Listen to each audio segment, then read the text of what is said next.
Mit navn er Esben, og jeg er 17 år, og jeg står i lære på Hosta som værktøjsmager. Lad os gå rundt og se, hvad vi laver her på fabrikken, og hvad jeg foretager mig. Jamen, som en del af værktøjsmageruddannelsen, så skal man jo også samle værktøjer, og det er eksempelvis det, vi gør her. Det kan jo godt ske, at det her det bare ligner et dumt stykke jern, men hvis sådan en som os lærlinge, vi ikke er her, og medarbejdere, vi ikke er her, så vil det her jo bare blive sendt til Kina, og så vil den danske økonomi og så videre jo ikke tjene noget på det. Så det er jo derfor, vi har brug for lærlinge og gode medarbejdere ude i metalfaget.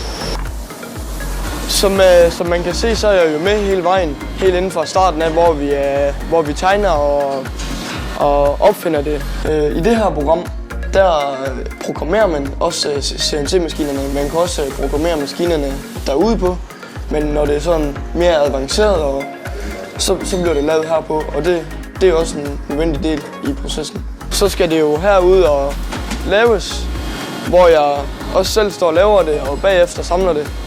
Så hele processen, den er jeg sådan set med i.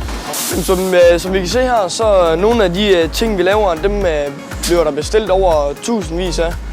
Og der vil det jo kræve rigtig meget tid, hvis vi skulle sætte en hel mand til at stå og køre det her hele tiden. Så der har vi sådan en fed robot, der står og kører dem. I det her tilfælde, der vil jeg opstille maskinen og gøre maskinen klar til at køre og sætte robotten til at køre. Nej, på en fredag, der sidder jeg heller ikke og keder mig ikke at kan lave noget, fordi jeg er på SU. Jeg er jo på elevløn, som er meget højere end SU, så jeg kan tage i byen. Her kunne ting, som jeg eksempelvis skulle lave, det kunne være gribeværktøjer eller fikstur til den her store robot, som der står og kører her. Når jeg er færdigudlært værktøjsmager, så kommer jeg jo heller ikke til at sidde på en SU-gæld. Og så kommer jeg heller ikke til at sidde på mange job. Der er mangel på værktøjsmager, og også inden for branchen metal. Så der er gode muligheder for job og god løn. Jamen, nu skal vi ned og se på et værktøj, når det står og kører i sin produktion. Det her værktøj, det kører per automatik, så her skal man ikke stå selv og putte tingene ind i værktøjet.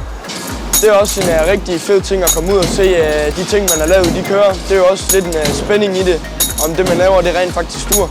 Jamen, i dag der er vi så heldige, at vi har en teknologi, som gør, at laserskærerne, de simpelthen laserskærer de plader ud, smederne de skal bruge i dag, så de ikke står og saver og filer og laver alt det hårde arbejde. Som eksempelvis så skal man også svejse tusindvis af emner, som der skal rundt til hele verden. Der er det smeden, der laver fiksturet, og så er det robotten, der udfører arbejdet. Som værktøjsmager, der kan jeg egentlig både søge en stilling som industritekniker og værktøjsmager. Så der bliver jeg egentlig sådan set kun klogere ved at tage den. I dag er smedeuddannelsen ikke kun, hvor du står nede i et sort værksted og står og svejser. I dag er det også meget per automatik, hvor det er meget udstyret, en smed skal tænke på til robotten. Mine to chefer, de startede som værktøjsmager og industriteknikere, og nu sidder de jo og styrer en så moderne fabrik og tjener bare kassen.